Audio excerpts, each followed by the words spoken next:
Hello friends, இன்றைக்கி beans பருப்பு chilli recipe பார்க்கலாம். இதுக்கு தேவையானது 1 கப்பு துவரம்பருப்பு, 1/2 கப்பு கடலைப்பருப்பு. நல்லா ரெண்டையும் ஒன்றா சேர்த்து 1 மணி நேரம் ஊற வச்சுக்கணும். 7-8 காஞ்ச மிளகாயும் அதோடையே சேர்த்து ஊற வச்சுக்கலாம். 1 மணி நேரம் கழித்து மிக்சியில் ஊறின பருப்பு, மிளகாயை 1 ஸ்பூன் உப்பும் 1 ஸ்பூன் பெருங்காயமும் சேர்த்து கெட்டி சட்னி பதத்துக்கு அரைச்சிக்கணும். நல்லா அரைச்ச விழுதை இட்லி தட்டில் போட்டு 7-8 நிமிஷம் வேக வச்சுக்கணும். இதை நல்லா ஆற விட்டு உதுத்து நல்லா பொலன்னு ஆக்கிக்கணும்.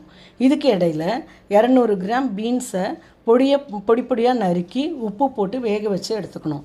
இப்போது ஒரு கடாயில் 3 டேபிள் ஸ்பூன் எண்ணெய் விட்டு கடுகு, பெருங்காயம், கருவேப்பிலை தாளித்து உதிர்த்த பருப்பு கலவையை போட்டு முறுமுறுன்னு வதக்கணும்.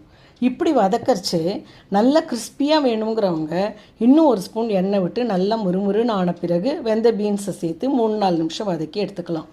அவ்வளோ கிறிஸ்பியாக வேண்டாம், மெத்துன்னு சாஃப்டாக இருக்கணும் அப்படின்னு நினைக்கிறவங்க ஒரு 5 மினிட்ஸ் ஒரு சேர வதக்கினதும் வெந்த பீன்ஸை போட்டு 3-4 நிமிஷம் வதக்கிக்கணும். இப்போ சுவையான பருப்பு சில்லி ரெடி. Bye friends.